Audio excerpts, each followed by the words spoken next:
All right, good evening, everyone. I am coming to you live from my literal bathroom. It is time for the Greenhouse Season 2 finale reunion. We have all three finalists from the second season of my original game, The Greenhouse, here to discuss the season, see what was left unsaid, any other uh, any loops we need to close. We'll see. It's going to be a really fun night. I'm excited. These are some of my closest friends, so it should be a really good discussion. But first, I need to bring in my co-host, the best auctioneer on in this hemisphere. It's Hollie. Hey, who is the best auctioneer on the other hemisphere? You know, if I had one name, I would give you one. I have one, and her name is Kathy Hillis. Kathy Hillis, yes, sorry. Sheriff Kathy Hillis from Big Brother 12 is, in fact, the other reigning auctioneer in the other hemisphere. So thank you for doing that research for me. You're welcome. There's clearly a gap in my prep. All right, so it's time to bring in the third place flop of the season, Brody! Hey, Brody! I'm mad. I'm mad that was my introduction. I feel like I deserve so much more. Then you shouldn't have been a flop. How do you feel being the lowest placing contestant on the panel this evening? I guess without spoiling too much about what we'll talk about later, I don't think I'm surprised by it, but I do think watching it again that I played the most sound game. So we'll get into that though. We will definitely get into that. Now, here's someone who tied for the win, but ultimately lost to Brody's hand. It is Johnny. Johnny, nice to meet you again. It's so good to see you. Yes. Oh, Brody, I love that we have so much to talk about. We do. Oh, I haven't discussed with anybody what my thoughts are. Not even Claire. So nobody knows what's about to come spewing out of my mouth here. It's going to be potentially bad. Claire, you are invited to come jump in whenever you want. She's holding the cats. Oh, she's holding the cats. All right. Now it's time to bring in our champion. His plan was to be iconic, and that he was. Here's Clay. Yay! Woo! Flopiana says she played a sound game, my ass. Hey, everyone. Hi, Clay. Hey, Clay. How has the start of your reign been? It's been crazy. I've traveled all over the world. People literally stop me in public. And I just really look forward to using this crown to make a difference in the world. Definitely. I'm glad to see you carrying on the legacy of Brandon, our past winner. Anything for you, Mama. Yes, definitely. So I guess just to get started, what was it like to watch this season back? I know it's a lot to live in it throughout the day. I know typically the day after playing, I tend to forget a lot of what happened. So I think getting to watch it back really allows you to experience the day in a more full way. So I guess, what was everyone's main takeaway? We could start with Hollie. My big takeaway is I really forgot how much different it was with like the lack of draining of the seeds compared to the first season. And so just watching the whole season, everybody just kind of hoard their seeds was my big takeaway. And I thought it was an interesting strategy, but I feel like keeping your seeds is important. But I feel like if you can place yourself in a better position using your seeds, that's probably the better move. Because in the end, as long as your allies, whoever you're trusting has the seeds, it doesn't really matter if they're really in your possession, in my opinion. Brody, how was the walk down memory lane for you? Honestly, looking back, I think the final three was the right final three. I think we were the most deserving. And honestly, and I might get some hate for this, I think Patrick was less talented than I think I thought he was the day of. I think his game was worse than it came across day of. Johnny's face. Wow. I mean, that's not to say it was a bad game. I do still think he played a great game, but I do not think it was as good as I thought it was day of. I thought he was by far the best player of the season day of, and I think he's third now. Interesting. Who's number 1 and 2? I think Clay and I are there, and Johnny's fourth, personally. Interesting. Now, there's a discussion between Clay and I because I get both sides. So I am ready to have that discussion whenever it arises in this conversation. We will definitely get there. We'll get there. Think it's between us two, personally. Johnny, what was it like to watch back your first game experience? It reminded me how stressed I was the whole entire day. And like the anxiety came creeping back from all the things that happened. I think it's very interesting, if you're going to talk about Patrick Brody, how in the last episode, how pivotal he was for your game. Like you could not have had the game you did without Patrick. Yeah, Patrick really believed that I could not have done a freaking thing in that game without Patrick giving me the okay to do so. So I'm so happy he was there, because if not, I probably would have been out first. So that was very interesting. But watching it was fun because it was cool to see the behind the scenes things that I wasn't privy to. And then I kind of like to hear what people like to say about me behind my back. But it was all good. So it's all good. I can't think of anyone who spoke negatively of you. I took notes. No one did. People don't speak negative about me, right, Taylor? Huh? People. I think truly every single person had complaints. Your own wife just sitting in a message roasting you. That's like her favorite pastime, is just to roast me whenever she can. So it's normal. Join the club. Clay, what was it like rewatching your season? Well, as Johnny said, I loved hearing the compliments roll in. It was really fascinating to watch. Because I felt like the day was so tumultuous. Like I just felt like they were going to stab me in the back at any point. And then watching back, I was like, actually, they weren't making any moves. I was fine. So I could have just like relaxed through most of the day, but I was so stressed out. But also one of my favorite things was watching people. I'll use Patrick as an example just because he's the easiest, but watching people like myself or my friends have a conversation where they know that someone is full of shit and just like looking at their face and being like, yeah, right. And you know, like I agree with Brody. I don't think Patrick was as slick as we all thought he was. It was fun. It was really entertaining to watch. And there were so many things I missed that day. I really thought I had a full grasp on the day and I did not. So Definitely. Good TV. It's always fun to rewatch.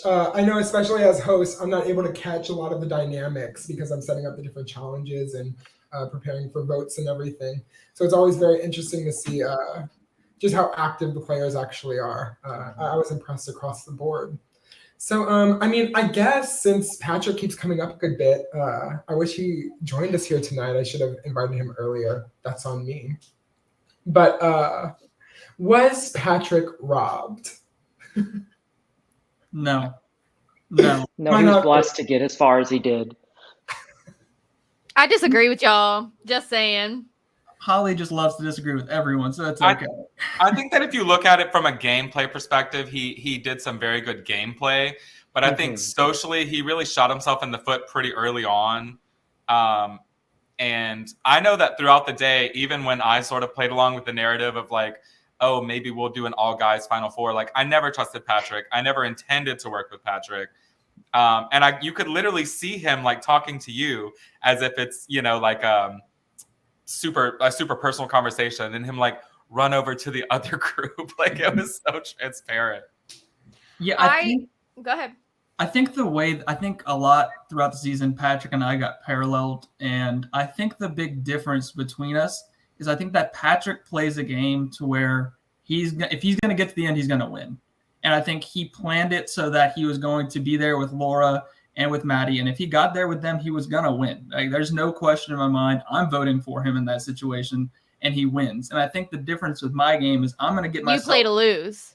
Well, no, I get myself to get to the end and hope that the jury is in my side, because the way I play these games is so polarizing that a lot of people just won't vote for me, just even if they think I played the best game. I know that it was Caitlin came up to me afterwards. She's like, strategically, you played by far the best game, but I'm never going to vote for you.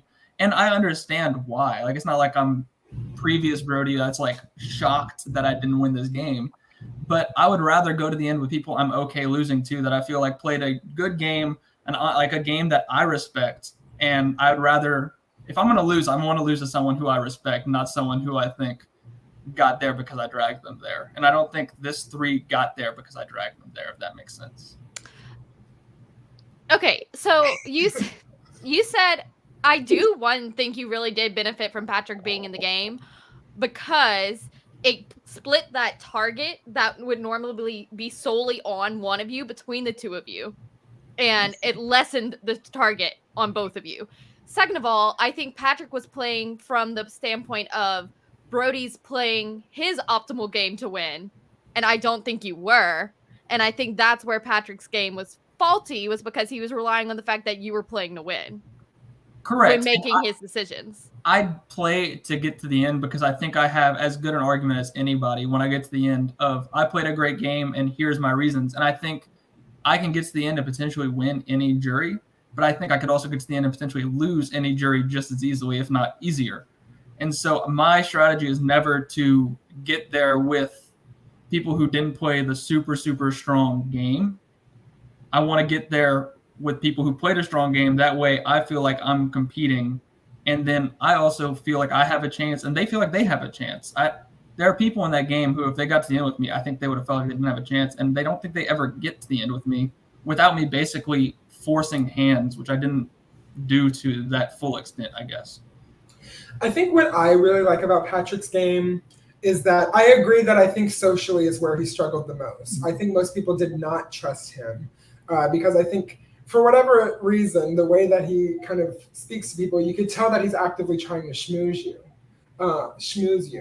But I think where his strength is his ability to kind of make strategic plans throughout the game, even like despite that lack of trust in him.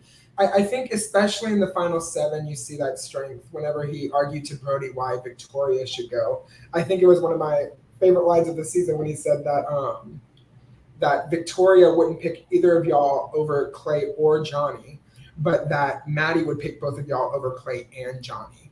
So I think he had a really good grasp on how to frame his arguments in a way that got people to agree with him, even if they didn't trust him. However, I do agree that he probably was outplayed socially. Because I think he should have seen that he was doomed in that final 4 with 3 of you. However, I don't know. I would be interested on how he thought he was going to get past that final 4. I guess it was just his trust in Brody.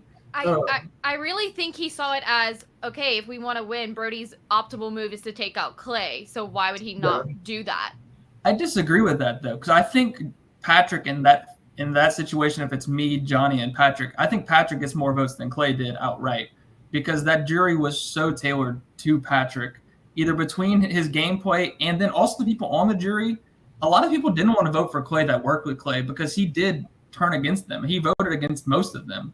And so Patrick at that point worked his way from the bottom. He's been the person, especially with Lily, Victoria, and Caitlin, the whole day they're talking about Patrick's never going to make it to the end, because he's been on the bottom this whole time. If Patrick gets there, I think they respect it and vote for him. And I think Clay might get one of their votes, if that. What do you think, Johnny? I disagree. I don't think they would vote for Patrick at all. Yeah, Not the girls. They Don't respect gameplay like that. I think they respect like alliances and trustworthiness. At least that's my take. If I agree. anything, I think Johnny would win in that final 3. I do. I think Johnny wins in that final 3. I think it's a worse situation for me personally, no matter what. In fact, Clay, I'm curious, if Johnny had voted you out there, who would you have voted to win out of that final 3? Out of Brody, Patrick, Johnny? Yes. Probably Brody. Yeah. Because while I found parallels between Brody and Patrick's games, I felt that even though the target was on both of their backs at different times, Patrick got a little paranoid sometimes, and Brody, it just felt more deliberate. Like, here's the choice I'm making, whether it does good or bad for my future in the game. And like I definitely found times watching Patrick that I could sense when he was getting really nervous and really kind of like pandering to try to appeal to someone. Like at the end when he was like, Johnny, so like, you and me in the final three, I'm good with taking Clay or Brody, whatever you prefer. Just like, he was literally trying every angle. And I really commend him for really fighting until the very last second when Brody was like, yeah, you're not going to win. You have,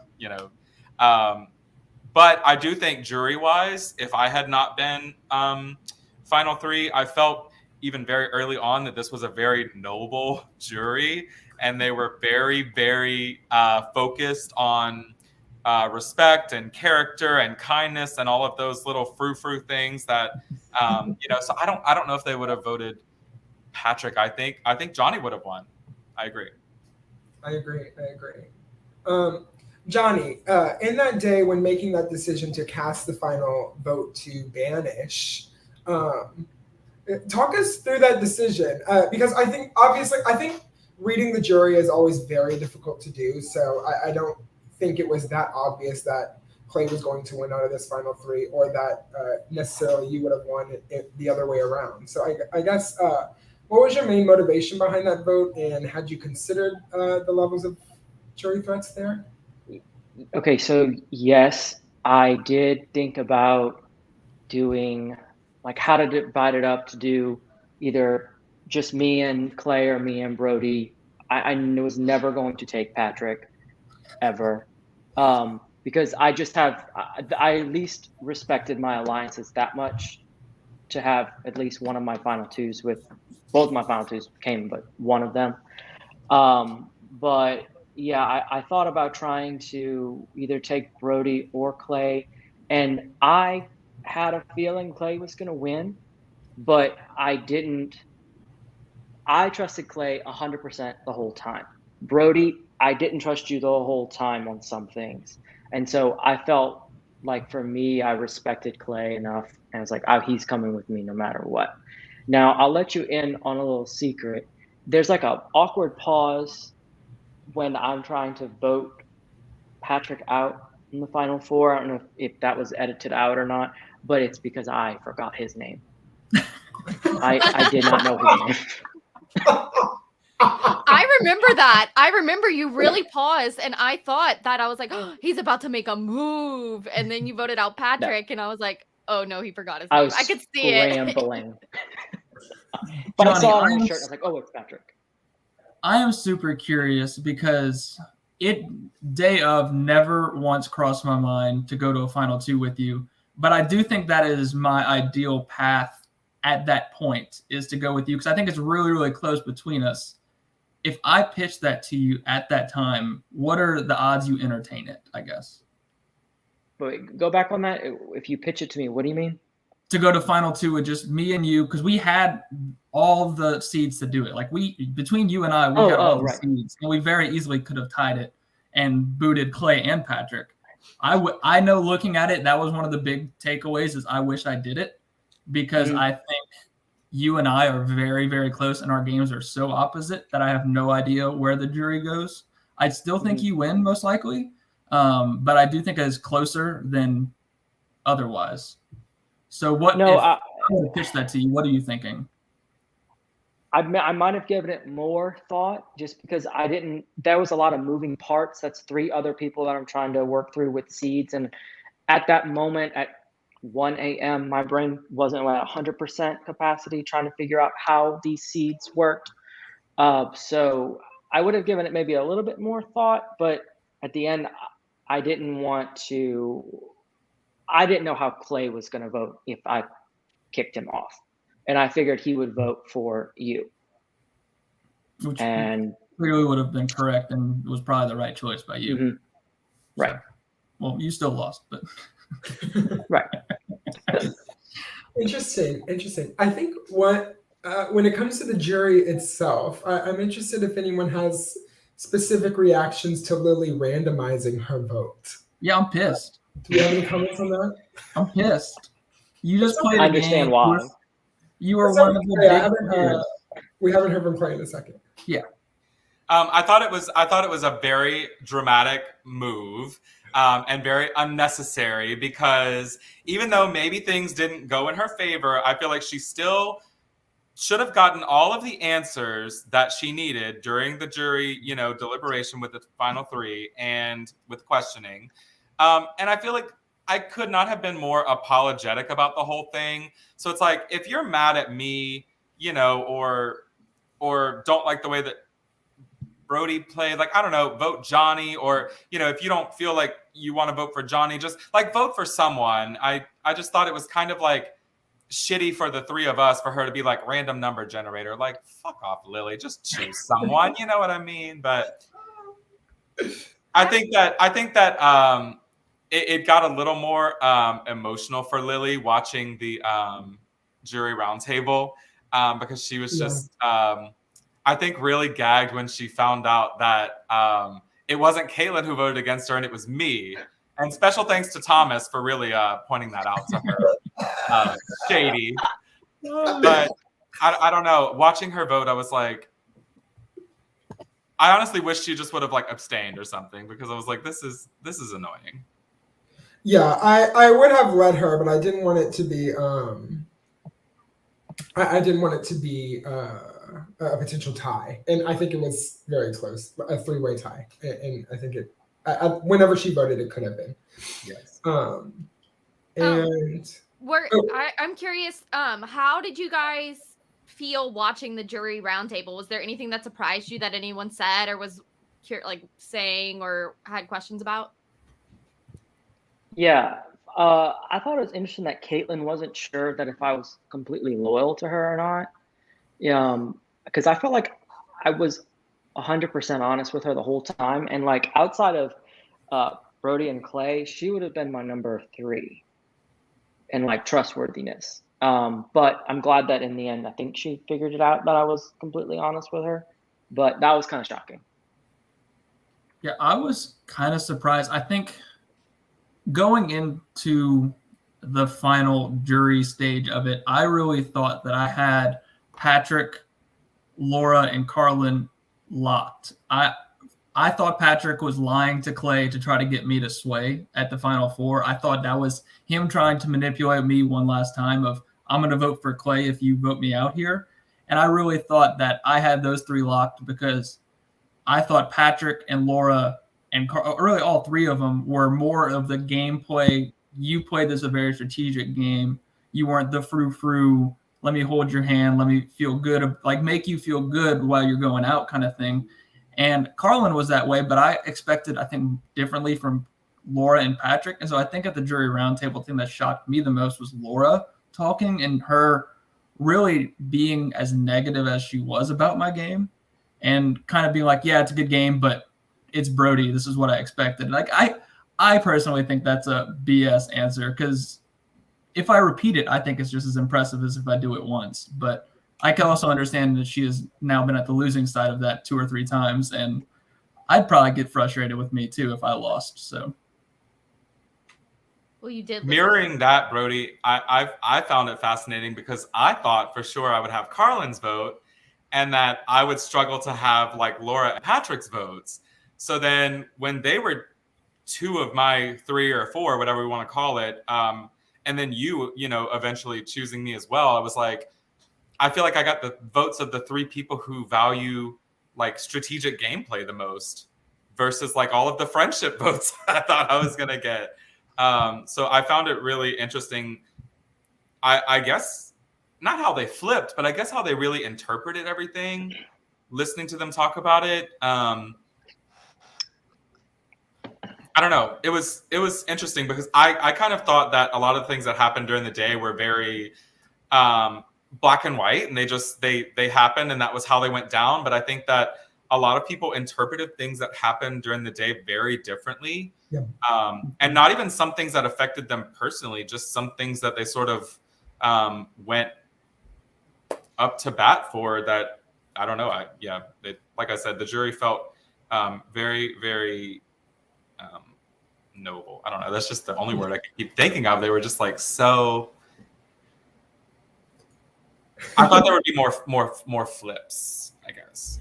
Yeah, I agree, and I thought that as a host, I was really happy that you won with the votes that you did win with, because I think that since they were people that you wouldn't necessarily have had going into the game, I think it really spoke to how good you were at bridging that gap away from that Flytrap Grow Alliance, and I think that that's why you were more successful than all three of them in the game, and I think ultimately it's why you won as well, because I think as a result, you were able to make stronger connections with the cast as a whole. So, Yes. From a narrative standpoint, it made me happier with the season too. Thank you. The underdog. The underdog. Oh wait, I had another question. As far as the jury roundtable goes, for anybody watching, the reason we started that was because the jury questioning for season 1 of the Greenhouse took truly 2 hours. We started around midnight, 12:30, and the game ended at 2:30. And with jury coaching, I guess you could call it, we cut that time in half, both for Survivor Rocky Road and for this. So that is why we do it. I'm curious to hear if y'all think it was overly influential in any way. I thought that they did a pretty good job of bringing out pros and cons for everybody. But if we were to do it again, did y'all have any comments about how we did it? I thought Thomas did a great job, and I think Brandon being there to pitch in as well was a really good idea. I think having two people really helps to, if one person feels a certain way, there's someone else from an outside perspective to kind of say, like, bring it to a different direction. That way it's very even. I think they did a great job kind of talking about all of our pros and cons. I don't know. I thought it was a great idea, and I mean, I wasn't all that thrilled with the outcome, but at the same time, I think it was a very good thing for the show and for us. Yeah. I agree. I feel like listening to them talking with Brandon and Thomas, some of their questions were maybe a little emotional or reactionary and a little general, and I thought it was really helpful to sort of specify what you're really trying to learn from that question and to ask it directly. I feel like it made the conversation with us much more productive than if they would have thrown out some of the questions that they were considering initially. I would have liked to have heard more from like the quieter people like Carlin and Laura. I feel like they didn't have as much to say over the stronger people like Lily or Victoria or Caitlin. But besides that, I think it was really good. I feel like they did have a lot to say. They were just like sitting there letting the girls gab and like trying to shoot something in there every now and then. But I was watching Laura especially through a lot of it, and I was just like, I know she has so much to say. Like, just say it. But I know that she is a much milder personality than some of the other dolls who were on the jury. So I really wanted to just be in her head at that moment.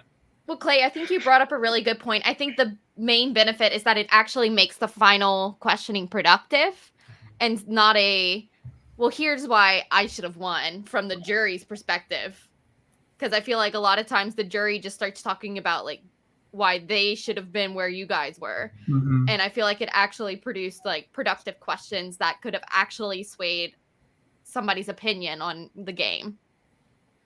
And I do think it adds a different element to the game of, because I remember thinking day of that I thought Lily, Caitlin, and Victoria ganging up on me would actually help me. Because I thought that the other people in the cast disliked them so much for the way they handled that game that they were then going to be more likely to vote for me despite those girls than it was to actually vote for me because they thought I should win. I thought there was a chance that I get votes that I don't necessarily get otherwise. So, where was this everyone's ideal final three, or did Clay, Johnny, or even Brody, did y'all have a better final three that you were hoping for in your heads day of? I mean, my final three, if Victoria had not gone home, I would have probably taken Victoria and Johnny to final three. Because, I mean, at the time, I was obviously wrong because Johnny and I tied. But as closely as we worked in the game, I thought I would be able to appeal to the jury a little more. With those two next to me, I got a little more nervous having someone like Brody or Patrick there. But then I think I was wrong because it seemed like Johnny almost took it with us three anyway. But then when Brody was in the final three, I was actually happy to have him there because I just felt like we highlighted like three very different games, but it was almost like three different levels of gameplay almost. Not levels, that's not a good way to say it, but like the three different approaches to the game we sort of encompassed. So I actually thought it was a nice, well-rounded final three once we got there. Yeah, Johnny? I know. Go ahead, Johnny. Yes. To be honest, I was not expecting to get that far. I was just hoping to get to the jury, and so I hadn't really planned ahead that much. But with the two people that I made alliances with, yeah, that's who I was expecting to go up against, and I didn't really care. Like I said, who I thought was going to win. I was just happy to bring them with me. So this was your ideal final three. Yes. Brody? I know during the final jury's questioning, I said yes, but the answer really was no. But I had to paint a narrative that day of like, no, I really stuck true to these two guys. Because if not, I think people even more so feel betrayed that I had no rhyme or reason to this. I just was picking people off that weren't me. But ideally, and I realized really early on in the game when I got nobody's seeds after they got voted out and everyone else was getting these seeds, I realized pretty quickly that I was very little shot I won. And so I couldn't in my head find a way to get to a final three situation where I think I'm winning. Like I remember thinking day of, no matter who I bring, I don't think I win. I could bring anybody that's here in jury and lose.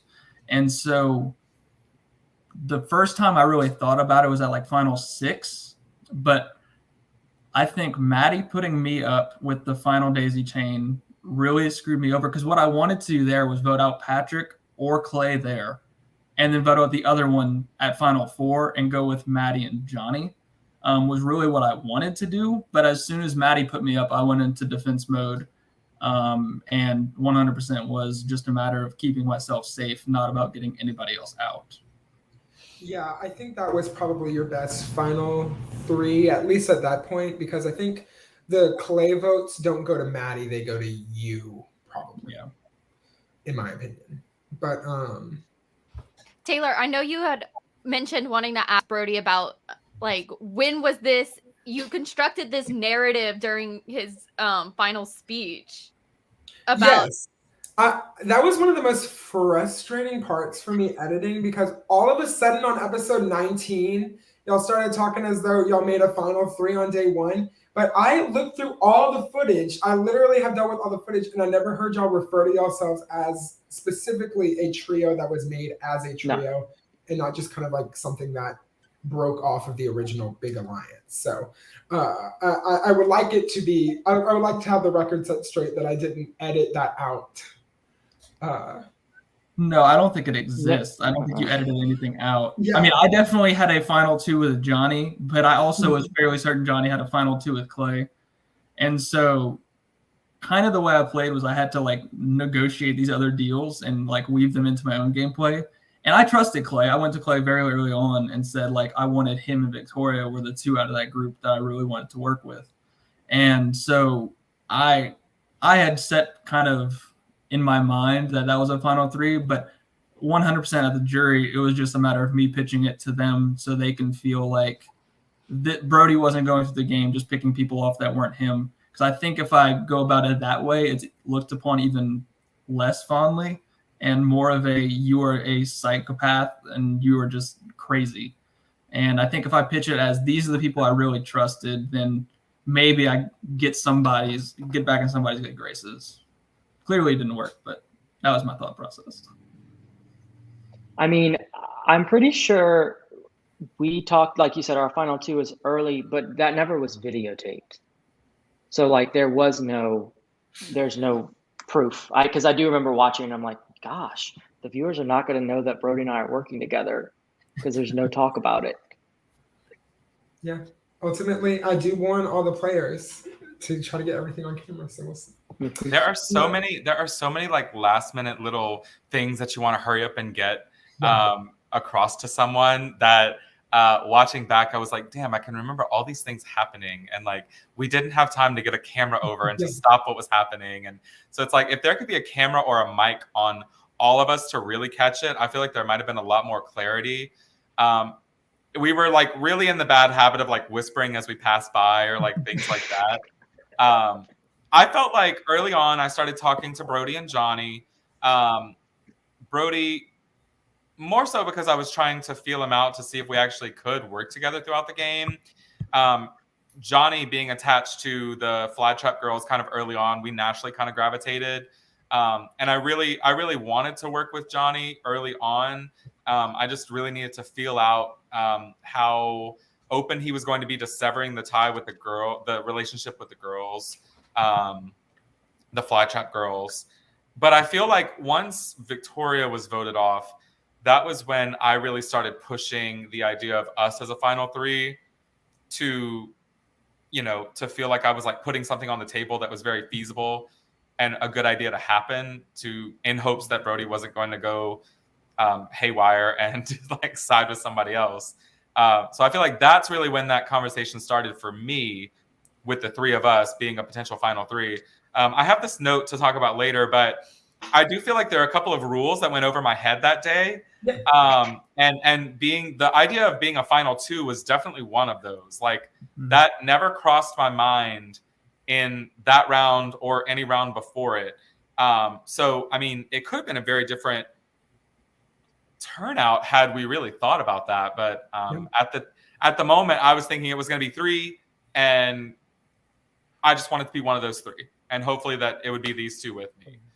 I'm interested to see as the live games continue. I know in the online versions of the games, the more that we did them, the more the final two became common, like as people became more familiar with the rules. So I expect that to be the case for the live games too.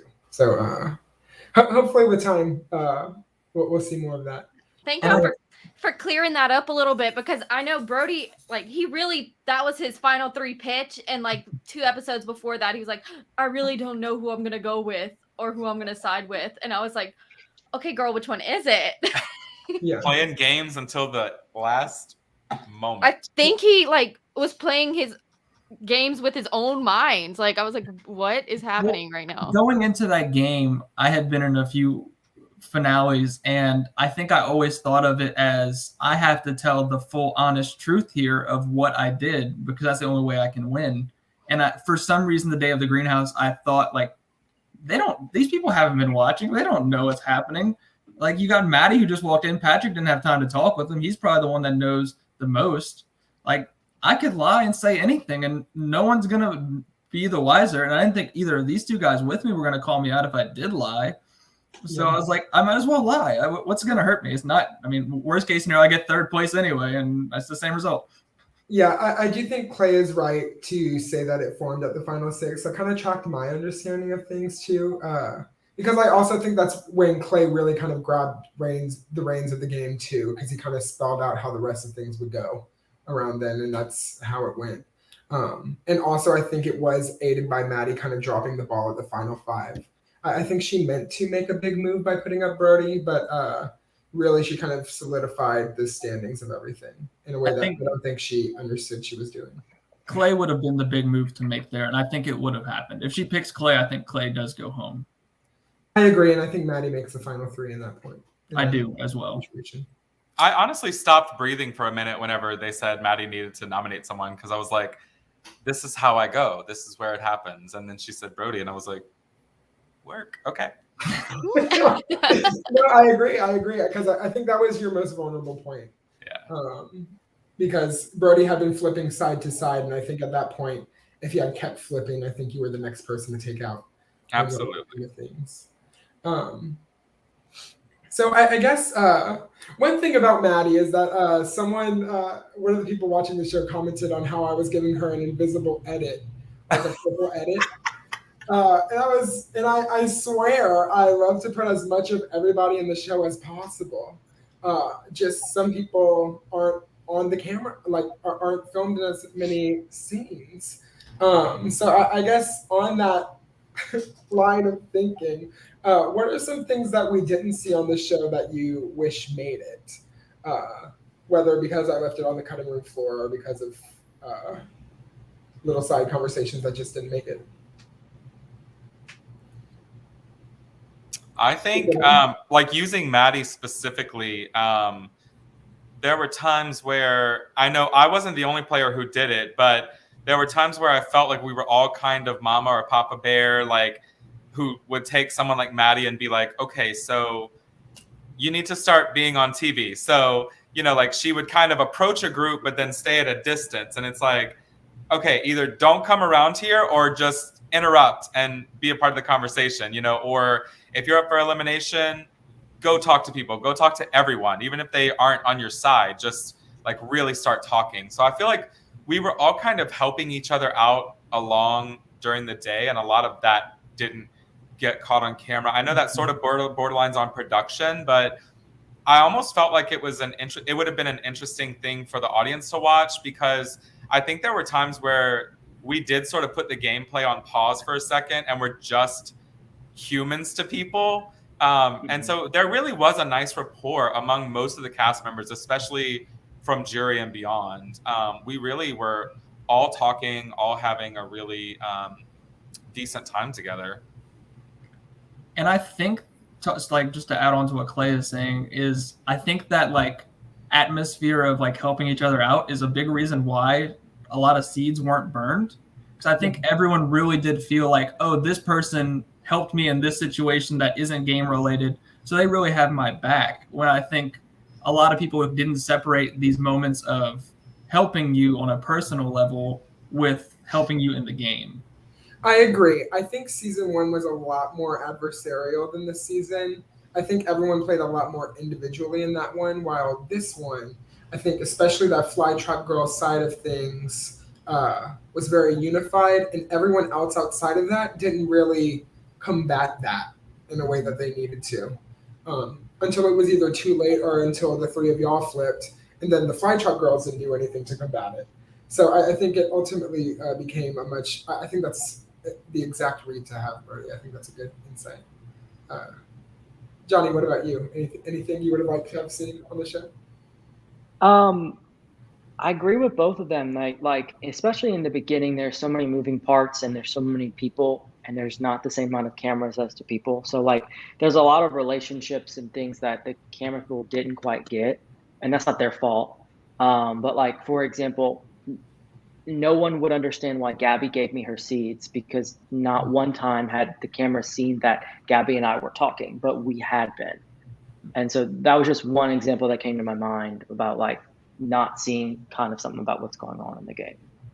Well, and I think part of it is that because, like we said, you don't have a camera for every single person that's in the game. You want to catch those game related conversations, the strategy conversations. So sometimes the conversations that get thrown to the wayside are the ones where you're just like talking about what you do for a living and what your hobbies are.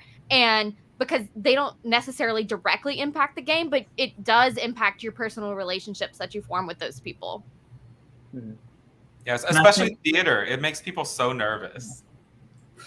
They're like, well, he's an actor, so he could do anything. He could be lying to all of us. I know. I remember there was one conversation like that made it in early on where the non-Flytrap group was talking about how y'all all did theater and how they're actors, so they must be good liars. And Patrick was like, oh, I did theater, but I was more of a dancer. I remember that. Did he say he played the big bad wolf? Yeah. I was like, oh, how telling. In multiple different productions. Hilarious. I will say, I think the one thing I wish had made more of it was, and I think it made it pretty early on, but I think it played a bigger role, and I talked about it probably more than made the cut, and this probably just because Taylor was tired of hearing me say it, but just how much I pitched these Flytrap Girls as a team early on, like between them and the theater group and then Patrick being a threat. I think you see little dots of it throughout the game, but I think it's understated of how much I did that. Like, I think I did it in pretty much any conversation. I was either throwing Clay under the bus, I was throwing Patrick under the bus, or the Flytrap Girls under the bus. So that way their threat level was so big that people couldn't ignore it. Yeah, it's been a minute since I've been through it all, but typically when I'm choosing things to cut, there's a lot of conversations of people retelling things. Like in the first round, a lot of those early conversations, aside from just like, what do you do, is, oh, what hunt did you get? Oh, wasn't that the one where you stacked dominoes? How did you do? Ooh, what did the other people do? Kind of thing. So I feel like those are the kinds of things that do get cut mostly. Taylor, thank you Let's for move on. being so kind as to provide both clips of me courting Clyde. I thought that was really nice of you. But we haven't talked. Maybe third time's a charm, Clyde. If you're still out there, I'm single and ready to play Family Feud with you. So that's funny. I think of the people on this season, I would most want to see Clyde and Carlin try it again. I think I think I would like to see them with a different cast, because I think with the Flytrap girl group, I think it was harder for them to break into that, especially Jessica too. I would like to see Jessica. Can we talk about Carlin for a second? Because I think her game is so interesting. Sure, let's talk about Carlin, because also I would like to hear a bit more about what through your mind, Brody, when you targeted her, because I think episode wise it seemed to come out of nowhere, but I think it was strategically the right move. So I'm interested to hear how much of that was purposeful. Yeah, so I guess I'll talk on just Carlin's game as a whole first, and then move to that. Carlin's game was so interesting because she was playing such a strong game early on. I think kind of under the Flytrap girls, but like under the wing, like not really too close to them, not being grouped with them by anyone else. And then there was a moment with that dice that just flipped the switch in her head of, I can't trust anybody anymore. And I think I think she was one of the front runners to win until that moment. And it's shocking to me. I don't know what went off in her head of it made it that was the moment. But it was very interesting to me just watching it back. Yeah, putting the cast together, she was one of the people who I thought was a real winner contender. I thought, especially with the cast before Lily joined, making the Flytrap group a group of 4, really. I really thought that she was kind of in the middle of things. And I think truly, if she just flipped her game and was more loyal to the other side, but kind of interacted with the Flytrap group, I think she honestly could have been a strong contender to win the whole thing. It was interesting because I felt like we were so hyper-focused on Carlin being attached to Patrick, and that was when the doubt really had kind of started setting in on Patrick, and we realized that he was really playing both sides and was sort of a loose cannon. But it was fun watching because Carlin really would have some sort of mild personal beef with someone, and then she would convince everyone to vote them out. And I actually didn't realize how much she was manipulating some of the conversation about voting just by the dice thing with Clyde. And then what was the other? Was it Laura that she was felt slighted by? I can't remember. she kind of randomly wasn't into Laura. Yeah, and so there was a moment where I was watching, even though I knew what was going to happen. I was like, is she about to get Laura out? Like, I know we're about to get her out, but it almost feels like she was sort of steering for a bit. And I think that, yeah, her biggest mistake was probably the closeness with Patrick, not knowing that people were catching on to that and not knowing how people were sort of perceiving Patrick over the course of the game. Yeah, I agree. And I think also, I think Gabby and Clyde both could have been really good allies for her. And I think both wanted to work with her. She just didn't side with them. Which, I mean, ultimately, you can only side with so many people. But so Carlin was always a mystery card for me. I never really talked to her that much. And then I know she was like kind of with Lily, but then Lily was like, well, I don't know if I can trust her. She's like on the outs. We're going to get her out soon. And then I thought she was with Patrick and them. And then she would like, I think like Clay said, she would then just have this vendetta randomly against somebody and like, okay. But I was most surprised that Brody put her up. Yeah, so that was surprising to me. That was my biggest move in the game. And I think it was a very quick decision once I realized what I could do. So I don't think it got a lot of airtime. But essentially, was it Caitlin or was it Victoria she was next to? I can look it up. I'm gonna say Caitlyn though. I think it was Caitlyn. And I remember thinking, okay, I think I was third on her list of people she trusted. She really trusted Patrick a lot. She trusted Clay a lot, and I was not top of the list. And I realized that, but I wanted to work with both Clay and Patrick, and I knew I needed both of them to put me in a position that really worked. And so once, I think it was Laura put up Victoria, or Caitlyn, right? Let me see. Yes, I'm almost certain. It was Laura. Yeah, so Laura puts up Caitlyn, and I remember thinking, this is my opportunity to put up Carlin, and Clay cannot keep her. Like, Clay is going to have to keep Caitlyn over Carlin, and it's the only situation other than Victoria being up there in which he's going to keep or vote Carlin out. And I remember thinking, worst case scenario, they go up and I have the rose, and if something wild happens and a tie needs to be broken, I'm going to break it and vote Carlin out. Because I think it weakened both Patrick and Clay, put them on edge, and then forced them to turn their games more to work with me, when otherwise I think they just work with Carlin, and I'm kind of out sixth.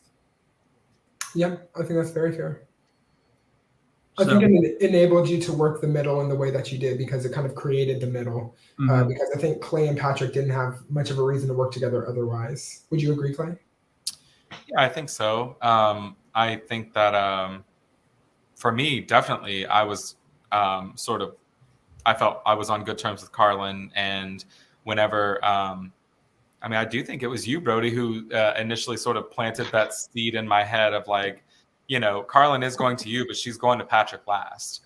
And that was the moment where I was like, well, I really would love to keep Carlin in the game. But if I'm not her number one and none of us are, we knew that it would become very dangerous for her to stay in with Patrick. I think the miscalculation was that she wasn't the only person who was kind of going to Patrick last. So, he ended up having more pull later on. But I do agree. I think that I remember the day of, it almost felt like it's interesting hearing Brody talk about everything because it always has some sort of weird double meaning. But it felt like in the moment he was doing this for all the right reasons, and that it was the move for that round. It really did seem like the move to propel the game in a better direction. Well, so. Clay, I think it's interesting to hear you say how she was always going to Patrick last, but she wasn't the only one. Because y'all were saying how Patrick's social game is really where he was lacking. But I think maybe with the connections with you guys, maybe like Clay and Johnny, he was lacking. But I think Patrick was positioned well socially with that other side. I agree. To the point where he was telling, he convinced Maddie or Brody that Maddie was closer to Brody than she was to Patrick, and that wasn't true. Maddie trusted Patrick a lot more than she trusted Brody. But Brody, you made a comment in one of the episodes about how Maddie would pick you over Patrick. I think I made about picking me over Johnny. I knew she was going to pick Patrick. I wrote it down earlier. It was about Patrick. Okay, maybe I'm wrong. Got a receipt. Receipts. I do remember thinking day of, though, like part of the thing that I didn't talk about in that Maddie versus Victoria conversation was I thought that Victoria was much more likely to win a comp down at the end and really throw things through a loop. And that was my bigger fear because I really thought I could just win all the competitions from Final 6 on if I was safe during Daisy Chain and basically pick who went home, and I just couldn't capitalize when I needed to. Yeah, I think one curiosity I still have is as far as just keeping Patrick in general. I understand why you would want to take out Carlin first, because I think keeping Carlin, she's then close to Clay, and then you're a bit more cornered, Brody. But I know you talked a lot about how you thought you were a guaranteed 4th place finisher. Is part of why you kept Patrick because of that Final 4 position? How much did you believe that based on how many times you said it? I used that more as a strategic, this is a reason to keep me because you can always vote me out whenever. And Patrick was always my backup plan of if Patrick's sitting with me at Final 4, I can easily make a pitch of Patrick is much more dangerous on a jury than I am. Look in my history, I lose every game. And Patrick, I could pitch and be like, Patrick's going to win this game if y'all leave him in. But I don't think I can make that pitch against Clay or against Johnny or against Maddie or any of them. So that was always he was the person that my intention was to ditch him at 4 the entire game because I knew I needed someone who is an equal threat level as me, or else it's not going to work, kind of thing.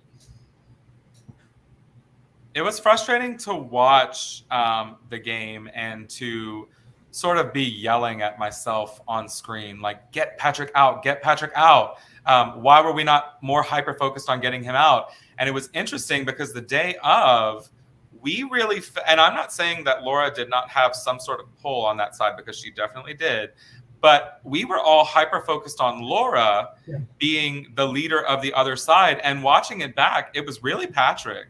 I mean, he wasn't always in control, but I feel like he had a higher percentage of control throughout the game on that with that alliance than even Laura did. And Hollie, to clarify, I shouldn't have said that Patrick didn't play a good social game.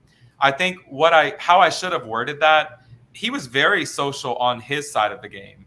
I think where his social game faltered was for his social game to sort of spread throughout the sides. Oh, definitely. I feel like Johnny and I and even Brody did a good job with having a decent rapport with both sides of the house, even when there were clear lines. Whereas when Patrick sort of walked over, I think in the later half of the game, when Patrick walked over, we were all like, here comes Patrick. Like, what does he have to say? Knowing that it was going to be some sort of pitch or something as if he was on our side, but we knew that he wasn't. Yeah. And I do think he kind of realized he wasn't at a certain point. And I think he just realized it so late and knew that the power was not in his hands anymore. And I think really the reason he trusted me at Final Four wasn't because he believed what I was saying, but more because if he didn't believe that, he set himself up to fail. And I don't think the day of he could allow himself to think that he put himself in a losing position at Final Four. And I think it's a big reason I didn't get his vote. What makes no sense to me looking back is why they didn't at least try to drain y'all's seeds at the final 6. Like, I still do not understand strategically why Laura did not help Maddie out, because, I mean, to me, it was very clear that they were a solid 3. Even if y'all were disorganized, I think it makes sense for the 3 of them to be organized. Because in that case, they would have been able to save both of them. So, like, I would be interested to hear what Laura has to say. I think part of it was how cold it was. I think that's one thing that doesn't come across, was that it got very cold that night. And I think Maddie and Laura just didn't walk around as much. Like, I think they kind of just stayed in the living room area a lot more than I think they otherwise would have. I think that's why you see less of them in the later episodes. Because I think they had a harder time with that. I don't know if y'all would agree. That's just a trend that I noticed as it got later in the night. I do think they walk around less. And I do want to add that something that I did, and I meant to mention this earlier on things that got missed in the episodes, is when I bought that seed count, I actively lied to everyone in the game with how many seeds were in the game, who had how many. And so, like, I would pick and choose what I would tell to which sides. So I really do think that Patrick thought that at all times he had the numbers, and Johnny and Clay at all times thought they had the numbers, when in reality I kept making it to where even though I had 4 seeds, those 4 seeds were going to decide which way went to the end, basically. And I don't know. I felt like that was something that probably played a big role in why they didn't try to keep Laura, because they felt, oh, well, we still have the seeds and Brody's on our side. And so it's going to be easy. It's still 3-5 out of the run. Even wilder, in a way, is Maddie not even trying to uproot herself at 5. I mean, I guess she had to think that she had the votes, but I don't know why she would think that, unfortunately. I was shocked, honey, in tears almost, even watching it back. And I knew what had happened, but there was a moment watching it where I was like, wait, did they make me bid more on this? No, they really just stopped. And funny enough, though, I think that happened more than once in the game where people should have really fought more for the uproot, and for some reason lulled themselves into this weird sense of security where they were like, no, I'm good. I feel good. And it was just really surprising that more seeds weren't played throughout, even if, because anytime I felt like I was even potentially on the line, I was like, I'm I'm putting them down. Well, to me, not only not uprooting yourself when you're there, but even to me, if I know I'm not being uprooted, but the person next to me is, I'm surely draining them of all their seeds possible. Yes. Like, I'm going to keep bidding and making it make them pay as much as possible for it. I'm not going to just let them stay in the game and keep all their seeds. Well, there was at one point where I think I had 8 or something, and it was like very common knowledge to everyone in the game. And so that seemed like that would have been the moment for sure where they would have started draining me, even if I was going to get it, like you said, to make me pay more. And then they gave it to me on clearance, girl. I was like, okay, work. No, exactly. It was wild to me because not only did you lose the shot at the other person, but you also made it to where you could not make your next shot at that person. Mm-hmm. So it's just like, are these people cornering themselves? I just think it was a lack of thought on the seeds throughout the whole day. No, but I just meant the seeds really weren't front of mind for anybody. Yeah. For in a way a lot of the day compared to, especially looking at season 1 where the seeds were a huge topic and people were trading them and using them as bargaining chips. We didn't see people really bargaining with seeds. Much less I just think they were that was put on the back burner as opposed to the social relationships between everyone. Yeah, I agree. And I think it was because of that culture of group play that I think that kind of bidding would have been seen as more selfish or whatever. And I think that doing that kind of move would have made someone stand out in a way that would have made them the next shady player to target potentially. So I think that it was kind of a vote game more than a seed game. Do y'all think the fly trap being purchased in the first round may have had some effect on that? Just that so many seeds were spent the first round that people kind of wanted to try and save them up for themselves, hold on to them? I personally didn't think so. I remember thinking more that Patrick kept pitching to all these different people that you have to do this, you have to do this, you have to spend seeds. And I think in a way it kind of turned people off of spending seeds because he pitched to people early on, you need to spend the seeds, and then they wouldn't get their way anyway. And so I think it kind of turned people off of well, why am I going to spend these seeds when I can just give them to someone anyway? And I don't know. I would think, at least through my mind, that the fly trap getting purchased early would make me want to spend more seeds because there's nothing big that I have to defend against anymore. My big bid is now 8 seeds is going to get you something no matter what, pretty much. Yeah.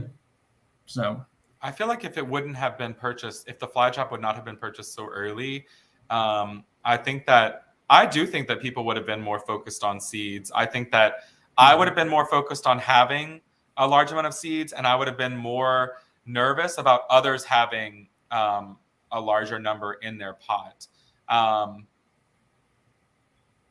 I don't know. I also feel like throughout thinking back on the day, it really felt like seeds were a way to show goodwill with people. And so it was worth having seeds for that reason.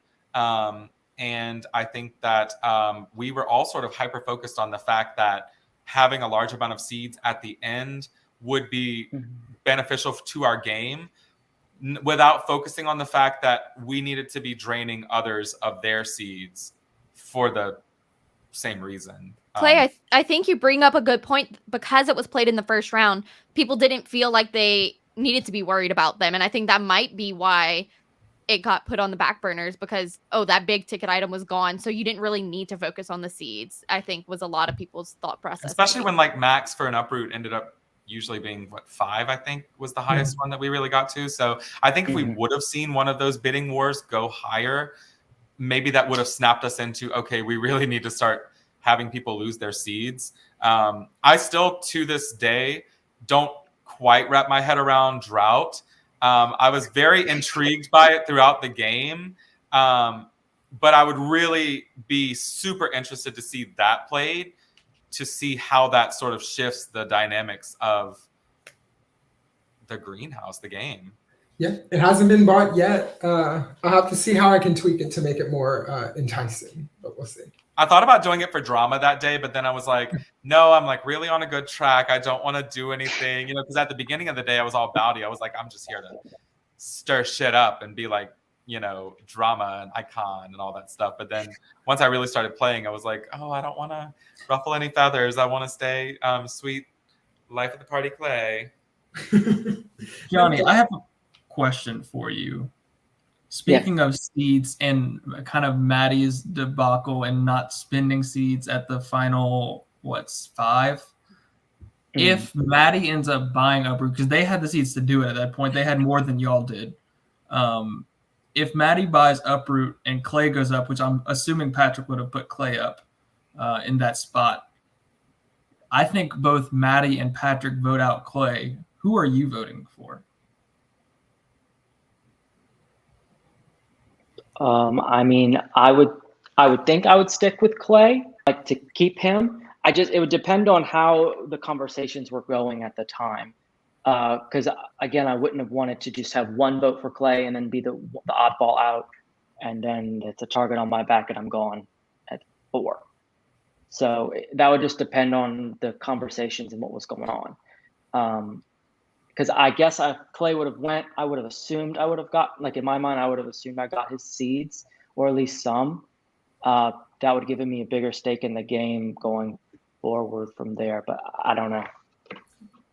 Brody, are you talking about top 6 when Laura went? No, at Daisy Chain. Daisy Chain? Okay, well then if that's the case, then Patrick would not have been the one nominating. Who would nominate? It would be you because you were up against Maddie. Okay, then I would have picked Clay anyway. That is one regret I have, is not bidding on Uproot in that round. Even if knowing I wouldn't win, it forces Maddie to play it and puts Clay next to me, which I think does put me in a much better position. But at that time, I was just so worried about not going home that it never crossed my mind. But like looking back, I do think that's probably the right decision. Yeah, because then you could probably still get a Johnny Maddie final 3. Yeah. I think. Taylor, I have a question. In our online games, we make it to where you have to pass your seeds before the banishment. Do you think that would have an effect on our in-person games? Yeah, the main reason we haven't done it is because I think people just didn't realize it during the live filming, and because so much is going on, like it's harder to enforce. I think moving forward, that is a rule that I want to bring into the real game. Because I think it's more interesting to have people trust their seeds before they're eliminated. Because then, I'm still in the game. Can I have my seeds back, please? I think most of the time they'll get them back, but I would love to see the situation where they don't. And also, I want them to burn with people as they leave if they don't feel confident enough to give them away beforehand. I think it's just a better social metric, and I think it rewards people who do get those blind sides out of the way in a way that I would want to reward. So yes, I think moving forward, I do want to do that, but it's just about communicating that really well to the contestants, which is what I feel that, which is why it hasn't been done. I think. Oh, sorry. Also, wasn't Brody the only person who purchased seed count? Yes, so far. Watching it, I was like, why did none of us do that? Especially those of us who had a bunch of seeds. It seems like we were all sort of either trusting Brody at times or like trying to do our own math in our head, which seems almost impossible to know for certain. So for only cost 1 seed, I think that it was a bit of a mistake for more of us to not purchase seed counts throughout. Well, it's easy. You think you can keep track of it in your head, and you can early on, but then when you have challenges like the elimination challenge, the time betting. Yeah. When Patrick got a seed, like an insane amount of seeds, and then like people start getting seeds from challenges, and that's when it gets difficult to keep track, because it's not just they got seeds from being nominated, they won the seed challenge. It's like when they start coming from every direction, that's when you really kind of lose track of them.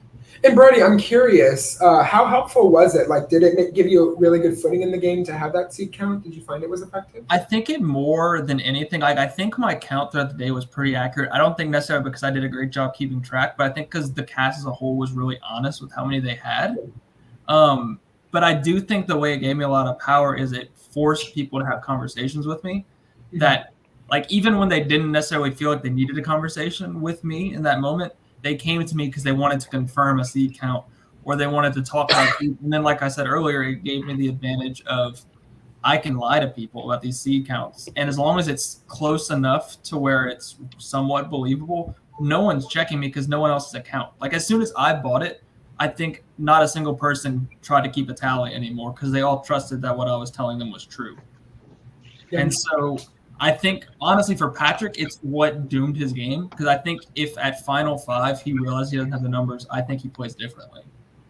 Or even Final 6, I think he plays differently. Yeah.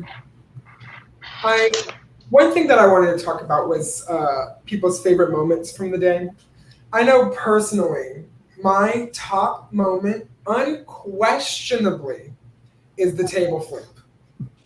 It was the first thing I watched when I uploaded the footage to the computer that I edit on, and I think it is the moment that I will go back and rewatch the most. And I would like to give a shout out to Caitlin, if she's watching, for just giving so many laugh out loud moments. Any thoughts on the table flip or other moments you'd like to share? I know Caitlin, and I knew that Caitlin was going to pull some sort of stunt. She had been alluding to it throughout the day. I loved seeing the little snippet at the end of the episode with production. I thought that was just like so much fun to watch. But just with how I know Caitlin, that was just one of the things that she was saying throughout the day. So as soon as she did it, I just started cackling because I was like, this isn't real. But then you saw a couple of people for a moment who were like shocked. And I thought it was hilarious. I'm sorry. No. I think another thing that didn't make the show was that we rearranged the furniture 3 times before the table flip.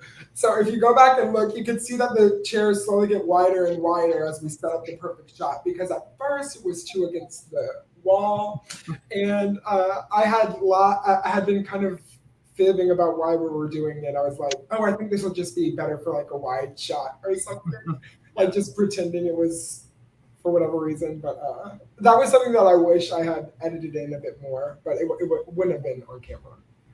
I do think that was one of the hardest I've ever laughed in my life. As soon as she flipped that table, and there was another moment she had like the round before where it was when she did the fake cry. And you can like look at the camera, like everyone in the shot, and they're all like, and then I'm like crying, laughing. I don't know if it's because I'm heartless and I just didn't believe it for a second, or if I just didn't care if it was real or not, and I was just laughing anyway. But I laughed all day at Caitlin. She was so funny, and she deserves endless props for making me laugh throughout the day. And I think probably most of the viewers. Clay, you made me laugh when you were voted Life of the Party in the Shady Challenge, and then you brought up that fact in your final speech. I did. I was like, I don't want y'all to, with whatever's gone down, I don't want y'all to forget that you voted me valedictorian. So, wait. Oh, one of my favorite moments from the day was Hollie's struggle with the Family Feud answers. It was like every time she would do it, I would be watching like a hawk because I'm like, the answer is going to be revealed. It's going to come down. So watching her do it, I remember through the day how much like she was struggling with the answers. The tape was against me. Well, part of the issue was that the game, that we were using with the answers, did not put the answers in the right order. Like when it got to the end, the answers in the book were out of order. So like I'd initially set it up in the same order that the book was giving the answers in, and then I was like, wait, 4 is not more than 6, and so then I had to like rearrange it. But then my list of answers was different than what was. It was a mess. I know. And in the background, at one of the struggle clips, you can hear Brandon saying, "Is no one helping her?" Well, it was just also difficult to like maneuver without everything falling off the wall. Yeah. Yes. No, Hollie, you are a trooper for that. Also, I will take it to my grave. I swear that buzzer in the solitaire game, I was like pressing it so early. That's and it was bull. like, Bull. Patrick, you're Yeah. kidding me. It's Patrick figured it out early, Rigged. and like he would press it before I think Taylor even started Ugh. Yeah, I reading, think that's what and he happened. was so like, and like props to Patrick for beating the game. Like I part of me says, you know, that's it, because that's what I started doing at the end, and it's why I started missing some questions, because I was like, I'm gonna hear half this question and just hope I'm guessing right. I do think maybe Taylor, next time, like you put a timer on how long it is to answer, because I did notice watching back that like some of my answers took a while, some of Patrick's took a while. Yeah, I don't think I'm going to do a buzzer game again. Yeah. But still, I thought it was a fun experiment. It was fun. But I agree. I think he broke it. Johnny? Johnny?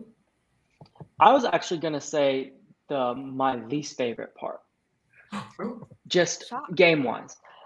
I would say that my least favorite part was playing that picture game where you had to match everything, because I did not Spot it. understand it.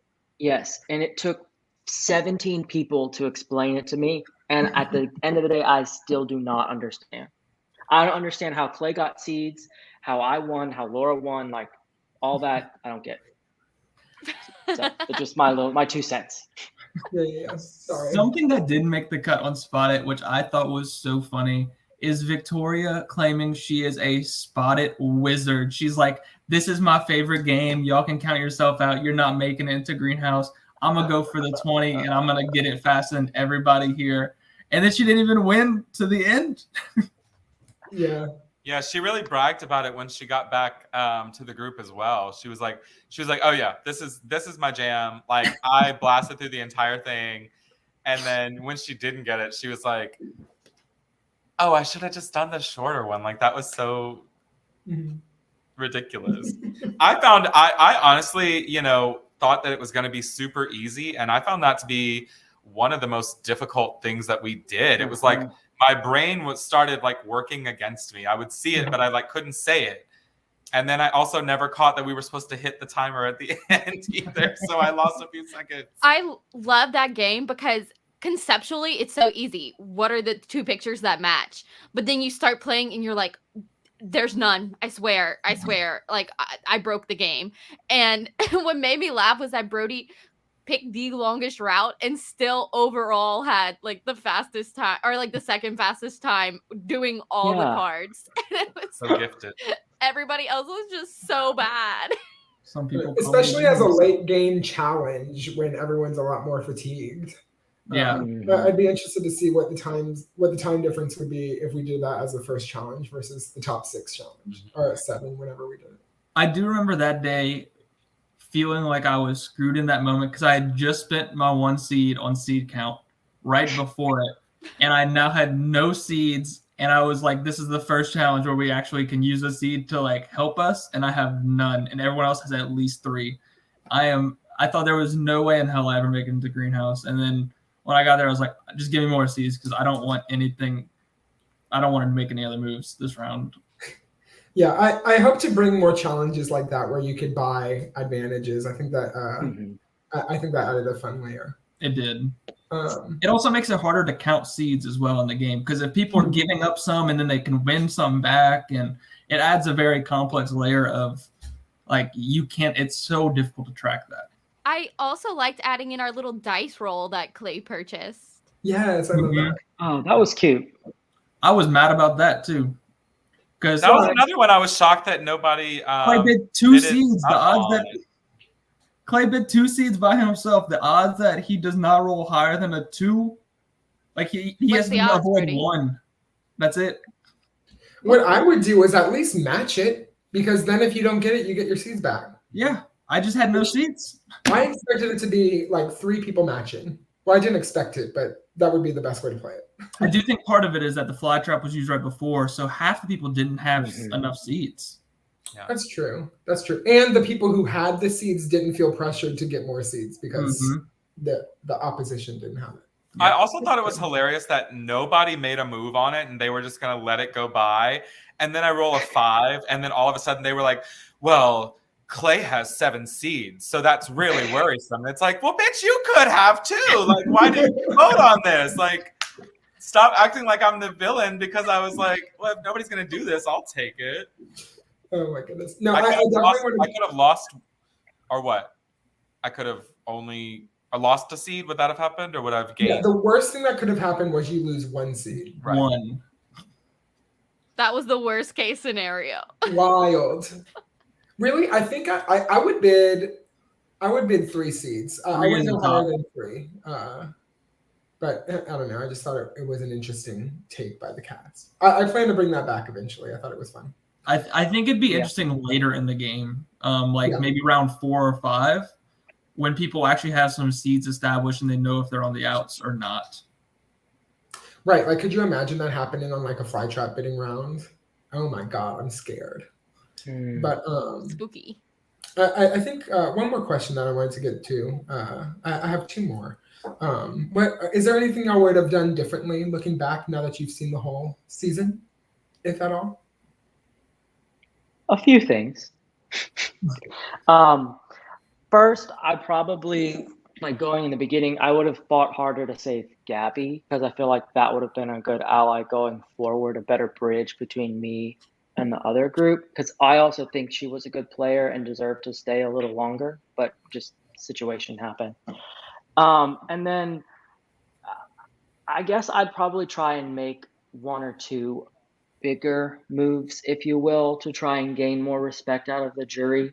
But, I really wasn't in my brain in that day. I wasn't thinking of getting that far. I was just trying to stay each round because I was always afraid that, someone's going to stab me in the back. And my biggest move is just to be able to stay. So those would be like the top 2 things I would change. That makes sense. I would have. I think that if I would play again, I would have a much deeper understanding of some of the rules that I didn't quite grasp. Like that time I purchased Uproot. I think it had been told to me, I just didn't retain it, that I could burn the Uproot. Is that what it's called? Like, Yeah, burn, discard, and then not use it on one of them. I really, for some reason, felt like I had to use it. And I think at the end of the day, like, my brain was still telling me I needed to save someone, but I could have prevented Johnny from going up, which would have been probably something I would have chosen if I'd have realized that.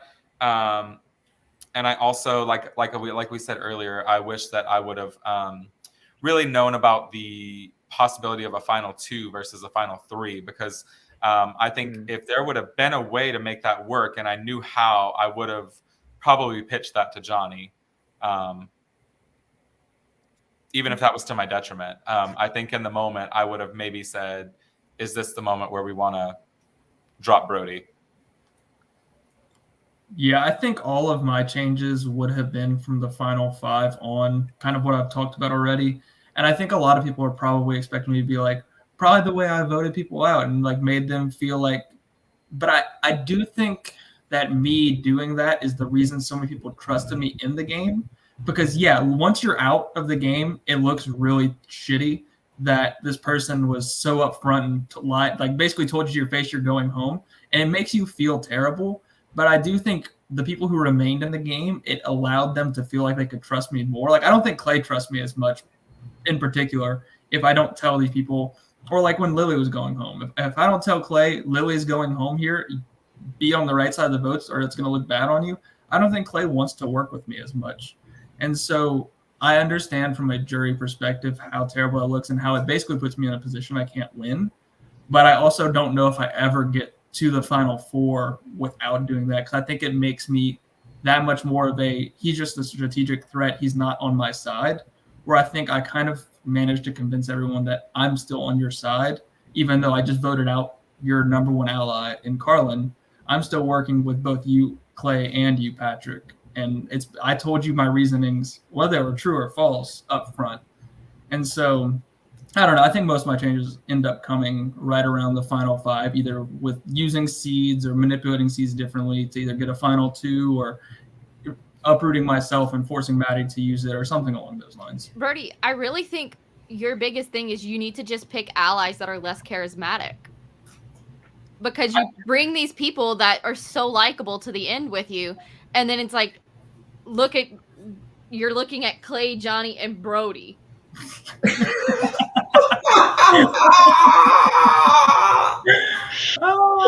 See, and I guess that makes sense, but like the way I've always thought about it is these two people who are very charismatic were not the two most strategic in the game. I feel like that was Patrick and I. And if this jury is a jury that respects just the strategic side of the game, there's no way I lose. And I think it's worked in the past in certain games, but it's certainly not going to work in every game. And I think it works probably in only 30% or so. But I think there are people you could have brought that you were more strategic than that also weren't as lovable and likable as Clay and Johnny. But there's a benefit to bringing people like that because I think it puts me in a better position. Because if I have no one's going to want to target the people I'm close with, and I don't have to restructure my game every round like Patrick had to, as all his allies got picked off. And I think that's the reason Patrick didn't get to the end is because he had to restructure his alliance constantly, where I never had to. Like, I basically was able to ping pong back and forth and pick off the people on the outside of who I trusted, where, yes, I think in order to win, doing Patrick's route and trust, like getting people who he won't lose against, who are less strategic than him and equally hated by the jury, probably the way to win. But for me, it was just like this. I guess I looked at it as I'm going to try to get to the end, and I think my game will speak for itself. And sometimes it works, sometimes it doesn't, and a lot of times it just doesn't. I think your route makes it more likely you get to the end. Yeah.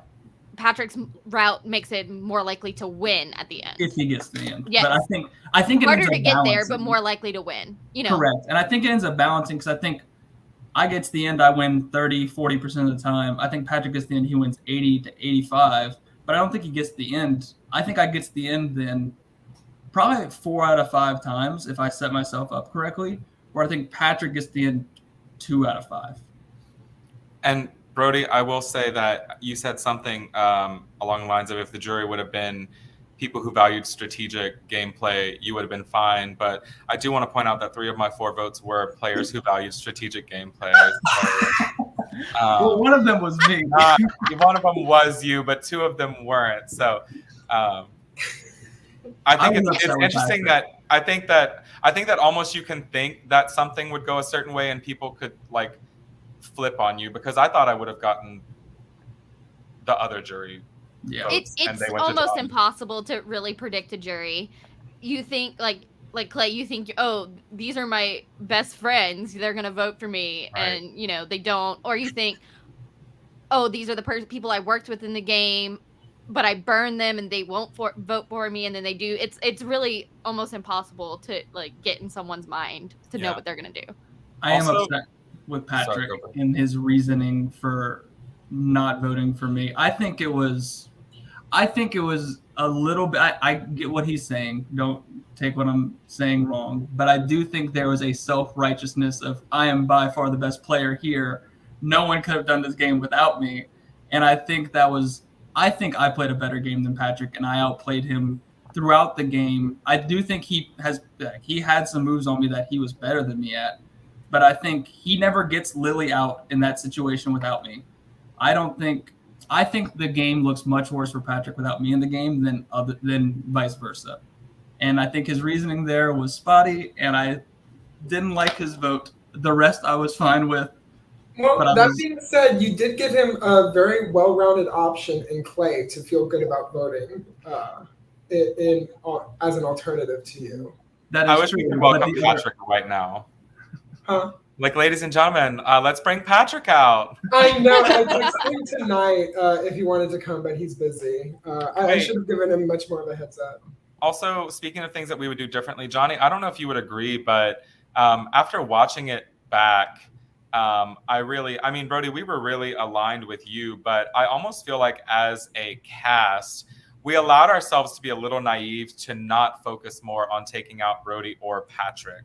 Because as we saw right at final 4 or 5, y'all could have easily swung it and both been in the top 3. So I think that And I think there are other, you know, we always try to say don't take previous gameplay into account, but if you know that somebody is a power player and they are known to turn on you at the drop of a hat, I think that we were sort of lulled into a sense of security with people like Brody and Patrick whenever there was someone like Laura who was like, you need to watch out.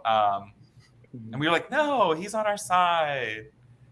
I almost feel like it would have been interesting to see at least a push to get one of those two players out earlier on. And I'm curious to know. I'm curious if Patrick or I would have been able to stay, because I don't know if we can in that situation. Yeah, I don't know. I think, again, it all comes down to that round 1 fly trap. I think that the threat of Lily and her cult, I think overshadowed any threat that Brody and Patrick had going into the game. Because they in episode 1, you could see foreshadowing to truly everything in the game. They talked about Brody and Patrick talk about keeping each other to the Final Four to survive the Final Four. Clay is talked about as one of the bigger social threats in the game, and Johnny is pulled into conversations with pretty much every side of the house. And I think that it was a pretty good foreshadowing of the play styles and ultimate fates of everybody. But you see a lot of those conversations about those threats die down as soon as the fly trap girls rise, and those topics that really come back into the end whenever they're all gone. I don't know. I think it's interesting. What I found interesting was like rewatching that the cast didn't know that I was aligned with the girls in play. Like constantly they were like, yeah, I don't know where Johnny is. Like, well, who is he with? Like, he's just neutral. And I'm like, how is that not obvious? No, I agree, because pretty much every scene you're in, they're also in it. Like, you were with them. And even from what I remember that day, you were with them the whole day, physically. Yeah, Johnny, the entire second round, you sat with the fly trap girls and just talked to them. Like, I was, like, when people kept saying that, I was shocked. I was like, what do you mean you don't know what side he's on? I mean, I wasn't going to throw you under the bus because I wanted to work with you. But I was like, he has been sitting with all 3 of them for an hour, and y'all haven't talked to him. What, you think he's on your side? Because he's not. Yeah, it's so odd. I think it's just because of, I don't know who was the first one to say fly trap girls, but I think it made it central to specifically those 3.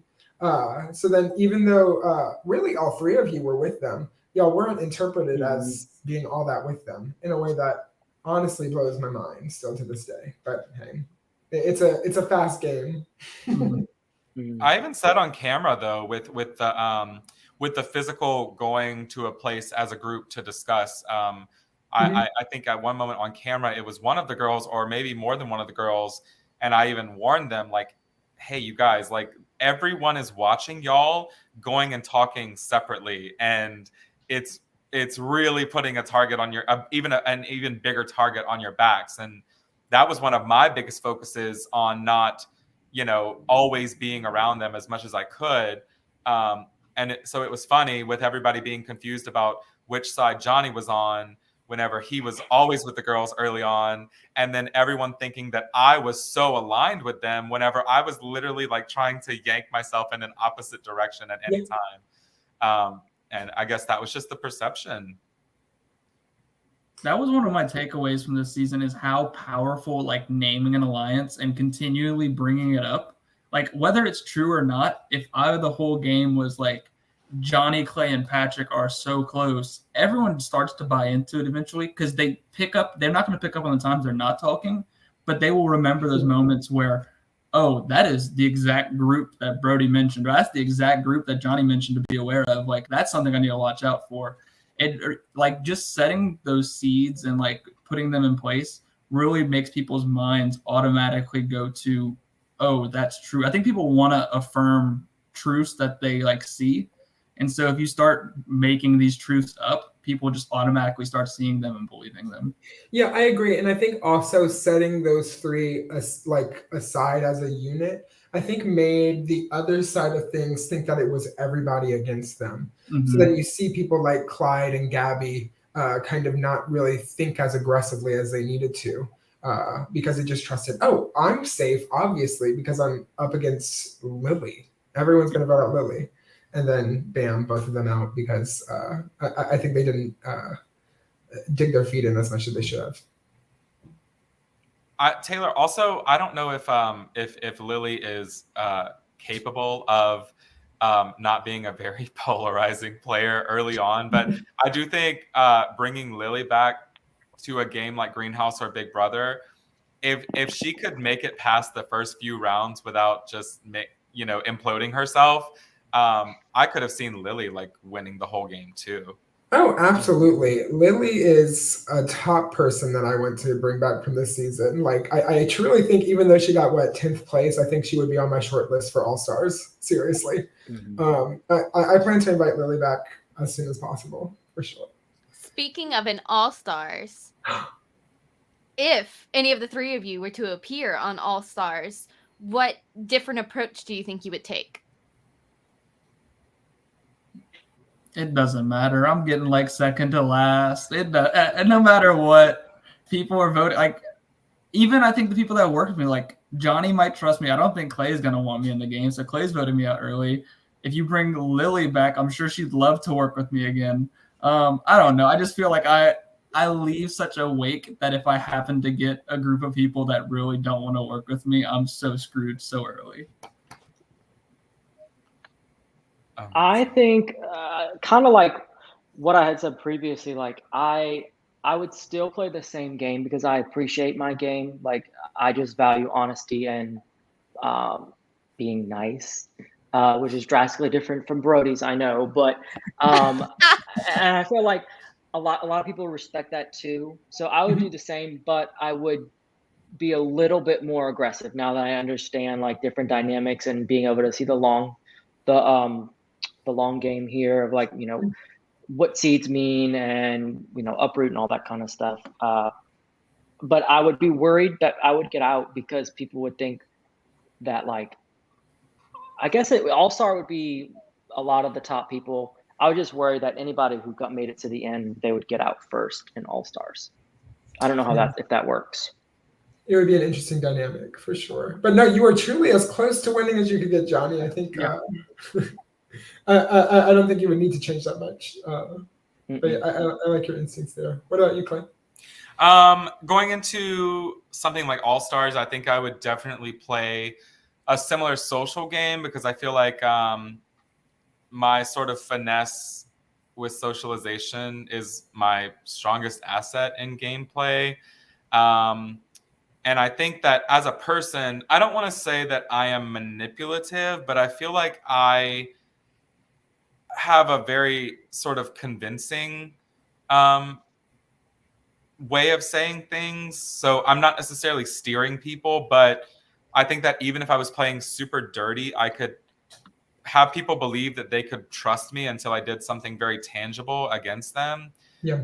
I think if anything, I would just go into it 100% confident in, just presenting myself as who I am straight on, because I was definitely nervous at the beginning of the day that, I wouldn't have enough of an impact to be off of someone's list of, people up for banishment.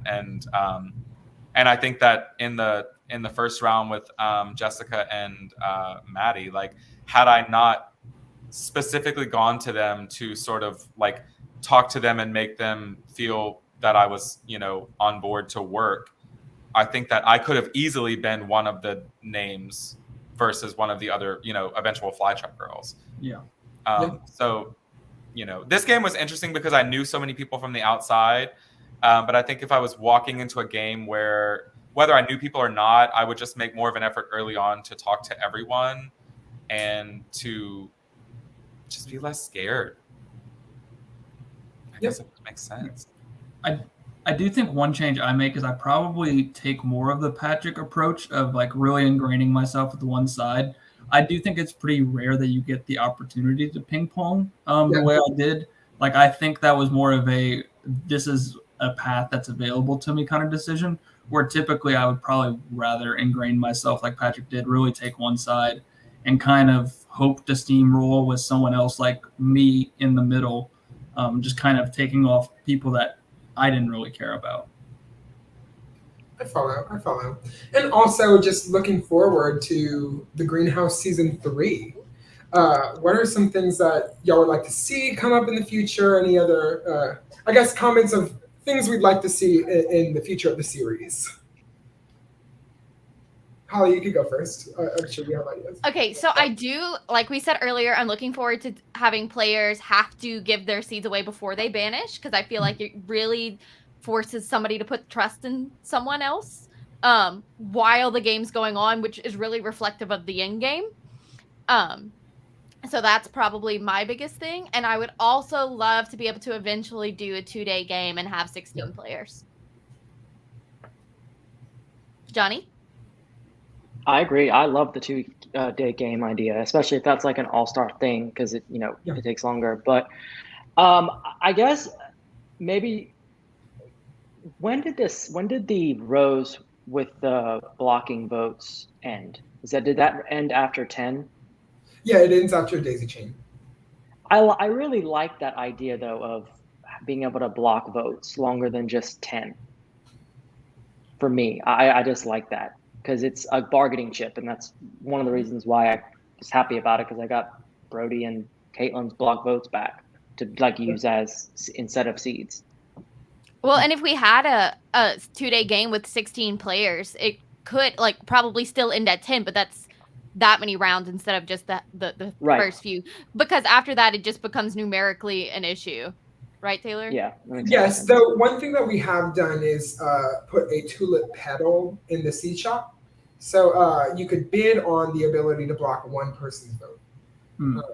So I think that would be something I would be interested in putting in the real game. Yeah, Taylor, that was one thing I thought would be interesting, is maybe making Tulip block a single vote and making it last like 2 or 3 more rounds.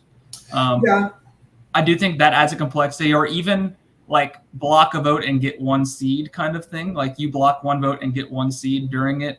That way, like it enforces more seeds into the game, but less banked votes. And I think that might also kind of entice the opportunity to buy Drought more, because you're not now forcing people to I guess it's a lot easier if there's 3 in the game and 2 are on one side, 1 is on the other, to use it versus all 4, but my close ally has 1. Like you're not going to use Drought necessarily, because you don't want to waste the 1 that could be used for you.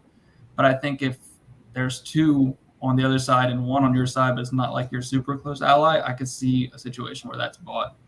Yeah, I get it. I think my main concern, other than losing too many votes by keeping Tulip too long, would be the immunity that Tulip has, just as far as keeping options for nominations open. But I don't know. I plan to play with Drought a little bit. I think that there is some interesting stuff to happen there. But we've done other flowers online before. I see Deshaun saying different flower powers in the shop. We've done like a cactus. And we've had a dandelion. Was it dandelion? We haven't done dandelion yet. We had a cactus, which saved. What was the other our other one that we originally had? Oh, we had it was called the Daisy, and you were able to block 2 people from participating in a challenge. So we're open to trying out the different flowers. Definitely. We'll see season 3. Who knows? Clay, did you have any thoughts about season 3? Yeah, it was kind of similar to what y'all just talked about. I feel like throughout the day, for the most part, we really were in a groove and mostly knew what to expect. But I feel like those curveball items or consequences, like maybe the die roll or adding additional things for a certain round in the shop, or like the detention idea.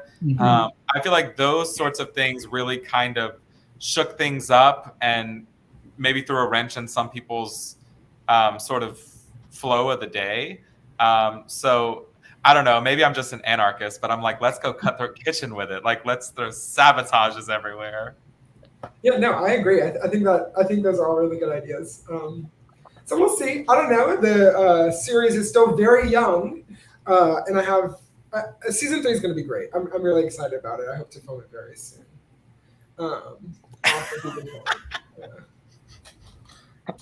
It's my lovely wife Claire from season 1. Oh, hi, Claire. Hi. And our cat Cookie. I just promised I would make a cameo, so I wanted to. Were you initially gonna block her? No. But I did Like roll you're my eyes going when I like- heard the door bust open, and I know she was in her greenhouse shirt because she changed to come on camera. Hi, Claire. Hi. Y'all, Claire is also low key like one of my favorite people to be on production. Yes. Because you can she's like so sinister when she watches, like she just eats it up. She loves the drama, and it makes me want to be more drama.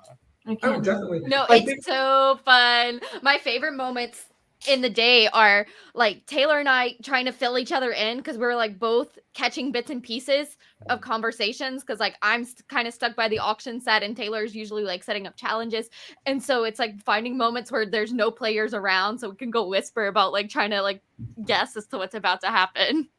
It's so fun. And also, Claire is the one who designed these lovely greenhouse shirts. We have thrown around the idea of doing Flytrap Girl shirts, like with a similar design. Jerseys. That I would love to see too. So who knows? We might play around with some merch. But yeah, I see. We've gone longer than I expected. I just want to say before I go, and I'll let y'all wrap it up, that I still have a higher track record than Brody does in the greenhouse. Definitely noted. Bye. I'm the only finalist to ever vote for a winner, though. So. Oh, true. That was a gag. That's true. So, what do we have any final thoughts before we say goodbye to the season? I just want to say I'm proud. Like, I know I'm gonna probably get some hate online because I always do, but like I'm proud of the game I played. I think We know, girl. it was about it. I think I was about as damn good as you can do, given what I was aiming for. So, it's the most proud I've been of a game I played, especially watching it back. And so I'm just like, I could not have been more happy with the outcome of the day. With the 3 people that were in the finale, I think it encompassed the season as a whole so well. I think these are the 3 people that really, I think we drove a lot of the season as a whole, and I don't think there could have been a better final 3 that really put a bow on the season and made the jury interesting. Because I really think even watching the jury, like if I didn't know the results, I could have seen any of those votes going any which way. Yeah. And I thought it was such a fitting way to end the season of people bouncing back and forth and different sides. And ultimately at the end, people kind of made their own decisions for the first time in the game for a lot of them. So I thought that was just super interesting. Overall, I think all 3 of you really capitalized on your strengths. And so it did make for a very dynamic final 3. I agree. Clay, Johnny, final thoughts? I had so much fun playing with the entire cast. I feel like it was a really diverse group of personalities and approaches. And win or lose, Brody, I'll give you your flowers. I think you played a great game. And right up until the end, you got to be right in the middle and call the shots. So, good job. Maybe next time I'll try to put a little more Brody-ism into my gameplay. You might not win if you do that. Just be aware. I'll give it to Brody as well. I think overall, Brody, you did play the best game. Thank you. Strategy-wise. I do think that you've made a lot of, especially watching you on the screen, all your thought processes and what was going through your head, you were thinking a lot of steps ahead in ways that I really wasn't. I would have never thought of about the game. So it's Brody's talking head personality that comes out that is the biggest eye roll to me. It's when it's just him and the camera, he has this entirely different personality that comes out. And that's when everyone's eyes start rolling to the back of their heads. I think my voice actively changes when it's just me and the camera. Like if you pay attention to just a one-on-one with me and the camera versus me in a conversation, I sound totally different. Oh, Claire's back. You don't like to talk, huh? Shit. Yeah, sorry. Mine was 30 minutes. We're gonna wrap up. We're about to wrap up. Holly, any final thoughts before we go? That was it. No, it's still alive. It was even funny, at one point, I think when we were voting, Taylor was like, quickly, Brody, how are you voting? And he was like, So here's what I'm thinking. And then like 45-minute monologue. My God. But yeah, I want to thank all of you for doing this finale recap podcast. I had a ton of fun because the greenhouse is something that is my baby. It is extremely fulfilling to do seasons of this show. And I am so glad to have all of you on the Mount Rushmore of the greenhouse. So yeah, with that being said, I thought this was a great season. And I cannot wait for season 3. Hopefully we'll film sometime soon, next month or so. But yeah, big thanks to all the viewers. Big thanks to all the players. Huge thanks to everybody on the crew. And yeah, goodbye, everybody. Good season.